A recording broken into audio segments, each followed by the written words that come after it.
Bonjour et bienvenue dans cette vidéo où on va regarder un petit peu les backlinks qui vont pointer vers votre site internet. Les backlinks sont un pilier essentiel du SEO. On considère souvent que le SEO a trois piliers: l'architecture, comment votre site est construit, le contenu, la valeur ajoutée et l'information que vous donnez à vos utilisateurs, et le backlink, c'est-à-dire les liens qui vont pointer d'autres sites vers le vôtre. C'est un critère qui est un petit peu méconnu, un petit peu difficile à prendre en main, mais qui est essentiel dans la réussite de votre SEO. C'est-à-dire qu'il est quasiment impossible d'avoir des bons résultats en SEO sans s'être occupé de ces backlinks. Les backlinks, c'est la popularité de votre site internet, c'est-à-dire que c'est grâce à eux que vous allez pouvoir mesurer une certaine quantité et qualité de la popularité des liens qui vont pointer vers vous. Un petit peu comme sur les réseaux sociaux où on va regarder la quantité et la qualité des gens qui vous suivent sur les réseaux sociaux pour savoir si votre marque est suffisamment pertinente, connue et si les gens lui font confiance. Donc les liens vont un petit peu fonctionner comme ça et on va considérer que on va aller chercher les meilleurs liens, on va aller chercher les éléments les plus forts dans notre communauté pour essayer de suivre ce mouvement-là et montrer à Google que mon site est bien fait, qu'il a du contenu et de l'information pertinente et qu'en plus la communauté me soutient. On va chercher en plus à avoir toujours des liens réguliers, c'est-à-dire que si ma communauté doit me soutenir, ça doit être sur le long terme. Donc par exemple, je vais vouloir des liens qui vont rester longtemps. Je vais vouloir des liens régulièrement, tous les jours ou toutes les semaines. L'idée, c'est de se dire que ma communauté et le soutien que je reçois de ma communauté est grandissant et donc que je vis avec eux. Si d'un seul coup, je ne reçois plus du tout de lien vers mon site internet, ça veut dire que le soutien de ma communauté s'est arrêté et c'est pas forcément une super nouvelle. On cherchera également toujours à rester naturel.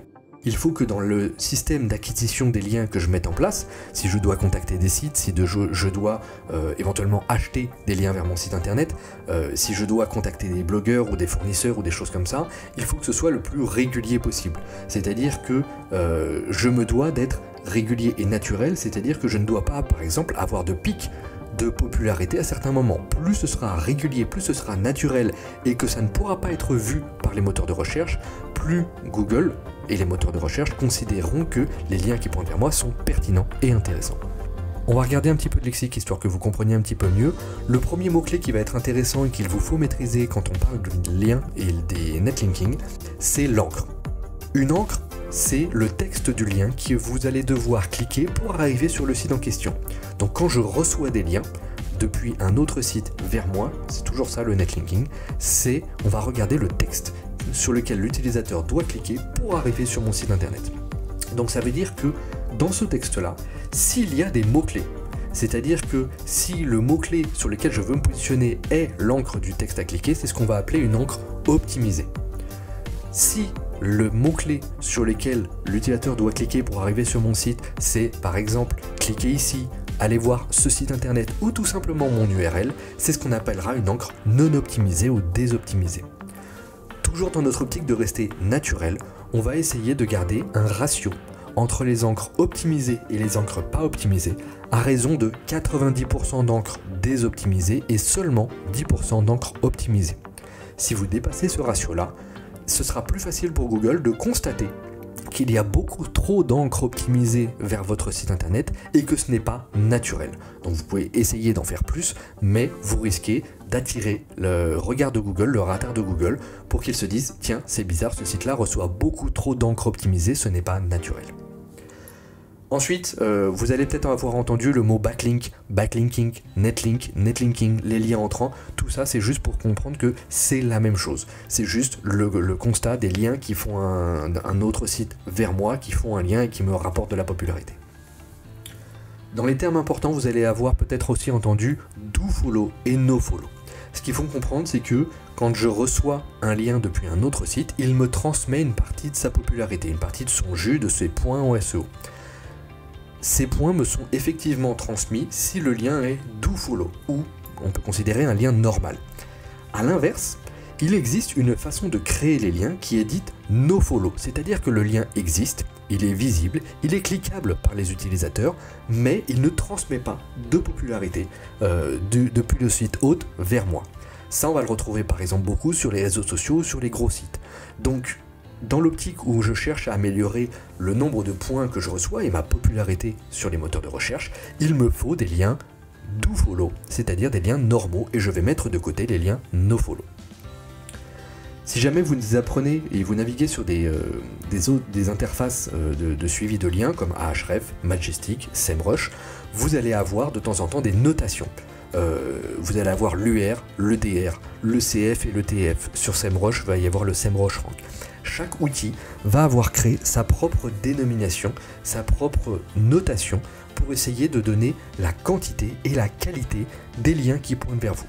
Les critères ne sont pas forcément les mêmes, la pondération n'est pas les mêmes, donc on ne peut pas transposer mon UR à mon CF, mais globalement, ce qu'il faut juste que vous compreniez, c'est que chaque outil va avoir son propre système de notation.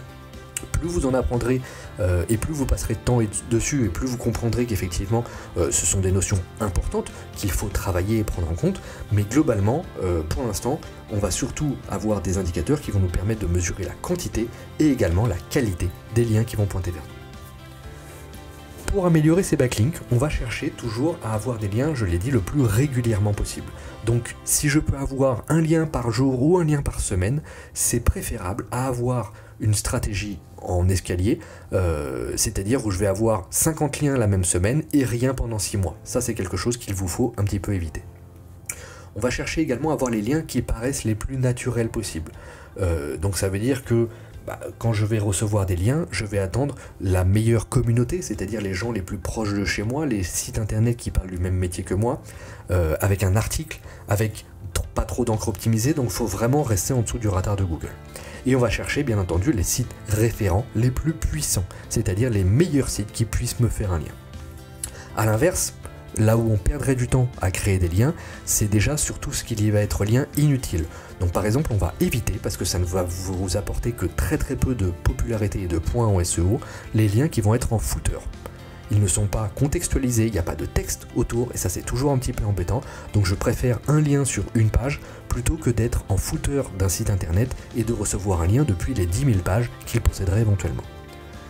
Les liens qui vont provenir de catégories autres, c'est-à-dire d'un métier qui n'est pas le mien, d'un site internet qui n'est pas dans mon secteur d'activité, sont généralement beaucoup moins intéressants. Ils ne sont pas problématiques, donc si vous en recevez, c'est pas forcément un problème en tant que tel, c'est juste que dans l'optique où moi je veux aller chercher et développer ma stratégie de netlinking, je ne vais pas forcément passer beaucoup de temps à aller chercher des liens qui ne sont pas dans ma catégorie. Et j'en ai parlé un petit peu sur les liens en footer, l'accompagnement du lien c'est important. Ça veut dire que votre lien ne doit pas être tout seul, il doit être accompagné d'un texte, il doit être accompagné de mots-clés, du champ lexical, pour gagner en puissance. Et ce lien-là sera d'autant plus important qu'il a à côté de lui un texte bien optimisé. On va éviter également les liens nofollow, et on va aller faire attention aux encres qui vont être trop optimisées, c'est-à-dire ne pas recevoir trop d'encre vers mon site internet avec des mots-clés, au risque de fâcher un petit peu les moteurs de recherche. Ce qui va être important, c'est de comprendre que vous ne pouvez pas et ne devez pas créer des liens partout. Tous les liens ne sont pas forcément bons, ils ne sont pas forcément tous aussi quali les uns que les autres, donc vous allez devoir faire attention à ça. Donc tout ce qui va être lien en masse, à travers des logiciels ou à travers des gens qui vont vous dire voilà, pour 50 € je peux créer 1000 liens vers vous, c'est généralement pas une bonne nouvelle et c'est le genre de choses qu'on va éviter. Les liens en footer, j'en ai parlé un petit peu avant, ils ne sont pas contextualisés, donc le texte qui ne les accompagne pas va manquer à la puissance de mon lien, donc ça me donne des liens très peu qualitatifs, très pauvres, et ça va pas forcément m'intéresser. Tout ce qui va être lien en nofollow, notamment les liens depuis les réseaux sociaux, depuis Wikipédia, depuis les gros sites internet, Amazon, vont forcément et systématiquement être en nofollow. Donc ils peuvent être très bien pour votre notoriété, votre popularité, vous avez peut-être envie d'être sur les réseaux sociaux, c'est une excellente nouvelle, mais globalement en SEO, les liens qui arrivent vers moi ne seront pas bien pris en compte et ne seront pas bien dans ma stratégie, ne vont pas aider la stratégie de netlinking que je suis en train de mettre en place. Donc vous pouvez les faire, n'attendez pas de bonus en SEO. On va essayer de faire attention également à tout ce qui va être annuaire. Les annuaires, ce sont des sites sur lesquels je peux venir m'inscrire et sur lesquels je peux avoir très rapidement et en quelques minutes un lien vers mon site internet. Si c'est aussi facile que ça, c'est généralement pas très qualitatif. Donc l'annuaire généraliste n'est pas forcément très intéressant non plus. On va faire attention également aux sites qui n'ont pas de modération. C'est-à-dire que si je dois recevoir un lien, si je peux mettre un commentaire dans un blog par exemple, qui fait un lien vers mon site internet, je vais m'assurer que ce blog a de la modération. Je ne veux pas que n'importe qui puisse venir poser un lien sur cette page-là. Sinon, mon lien qui est joli aujourd'hui va venir se retrouver dans quelques semaines ou quelques mois à côté de liens de spammers qui eux vont venir créer des milliers de liens vers leur site internet, et donc je vais forcément me retrouver associé à ces gens-là, c'est pas forcément ce que j'ai envie de faire. Le forum c'est pareil, je préfère ne pas me mettre sur les forums parce que c'est un spot qui est extrêmement chronophage. Donc si vous êtes déjà actif sur des forums, vous pouvez essayer d'y aller, mais globalement c'est un métier qui est très chronophage. Lorsque vous allez vouloir gagner des nouveaux liens vers votre site internet, l'idée ça va être de diversifier un maximum vos plateformes. Donc on va penser en premier aux sites de notation. Les Trustpilot, les avis vérifiés, il y a plein d'autres systèmes de notation comme ça, sur lesquels vous allez pouvoir créer et utiliser une page de leur site internet, mettre le contenu que vous voulez vers votre contenu et améliorer le lien vers votre site internet. Donc ce sont des plateformes qui sont généralement très intéressantes. N'hésitez pas ensuite à bien contacter vos fournisseurs, vos clients, vos partenaires, tous les gens avec lesquels vous travaillez au quotidien, qui ont certainement des sites internet, qui ont certainement un webmaster, qui peut-être parlent déjà de votre contenu ou qui sont dans le même champ d'activité que vous et qui auraient toute une légitimité à faire gratuitement un lien vers votre site internet.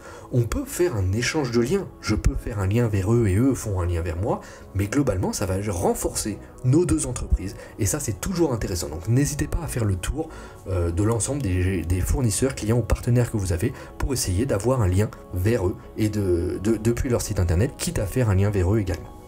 Lorsque vous postulez sur un site d'offre d'emploi, vous allez pouvoir mettre le texte que vous voulez, c'est-à-dire que vous allez pouvoir donner une description de votre entreprise et de vos produits et éventuellement un lien vers votre site internet pour postuler en ligne. Donc ça veut dire que de notre côté, en SEO, en lien, c'est quelque chose qui m'intéresse. Je vais sur un site internet, je crée un contenu de mon choix, je mets un lien vers mon site internet et je reçois une partie de la popularité de ce site-là. Donc ça peut être intéressant d'être sur les sites d'offre d'emploi, que vous soyez en phase de recrutement ou non. On va pouvoir également, notamment avec des outils, aller regarder les liens qui pointent vers les anciennes URL de mon site internet.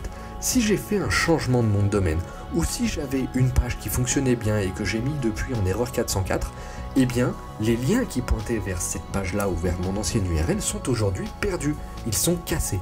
Donc globalement, l'idée c'est d'aller faire soit une redirection 301 des anciennes pages et des anciens noms de domaine vers mon site internet, soit d'aller regarder et contacter le webmaster du site en question pour lui dire cette page-là vers laquelle tu fais un lien n'existe plus, essaye de la changer vers cette nouvelle URL, vers mon nouveau nom de domaine. Et ça, vous allez regagner une partie de la puissance que vous aviez déjà, juste qui a été perdue par la vie de votre site internet.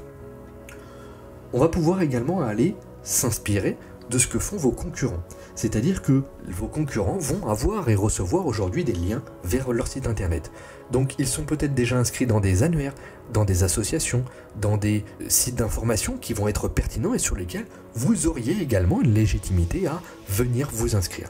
Donc allez regarder, auditer les backlinks de ces concurrents, c'est se donner de nouvelles pistes rapides d'amélioration des liens qui vont pointer vers votre site internet et d'essayer d'aller contacter les mêmes sites d'annuaires, les mêmes sites d'information en leur disant voilà, je suis moi aussi acteur dans ce métier-là, vous avez fait un article qui parle de mon concurrent, j'aimerais que vous fassiez un article qui parle de moi, et ensuite de voir un petit peu les conditions dans lesquelles ça peut se faire. À certains moments, vous allez être contacté ou lors de vos recherches, vous allez peut-être recevoir des gens qui vont vous dire « Je peux créer un lien vers vous, mais en échange, je vais demander une compensation financière ». À certains égards, ça peut être intéressant. Et aujourd'hui, ce sont des stratégies qui sont de plus en plus actives sur les moteurs de recherche, c'est-à-dire qu'il est de plus en plus difficile pour une entreprise de ne pas avoir à acheter de liens. De plus en plus aujourd'hui, il faut se dire que la partie article sponsorisé, pour gagner et un peu de notoriété en relation presse et surtout le bénéfice SEO de recevoir de la puissance, est de plus en plus prépondérant. Donc il vous faudra peut-être consacrer une partie de votre budget, vous pouvez y mettre 1000 €, 5000 € par mois pour débuter, pour essayer d'aller acheter des liens sur des grosses plateformes, parce que les blogueurs ont bien compris que, en tant qu'influenceurs, ils allaient faire payer les articles qu'ils sortent de chez eux. La meilleure stratégie restera quand même les sites d'information qui seront dans votre thématique. Globalement, tous les sites dans votre thématique peuvent être intéressants. Ils n'auront pas forcément tous d'intérêt, puisque par exemple vos concurrents ne vous feront pas de lien, mais l'idée c'est de se dire, à un moment donné, je vais essayer d'aller chercher les meilleurs liens dans ma thématique pour gagner de la puissance vers moi. La dernière stratégie qui pourrait être mise en place, c'est ce qu'on appelle le link earning.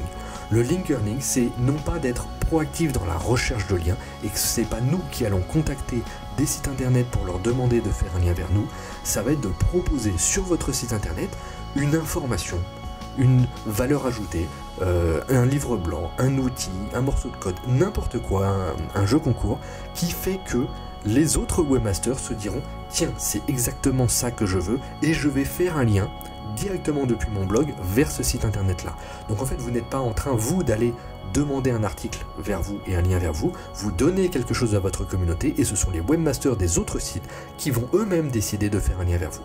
C'est ce qu'on appelle le link earning, c'est une stratégie d'acquisition, c'est une stratégie de pool pour amener les gens vers mon site internet et qui peut vous amener des choses très pertinentes dans la recherche des liens vers votre site internet.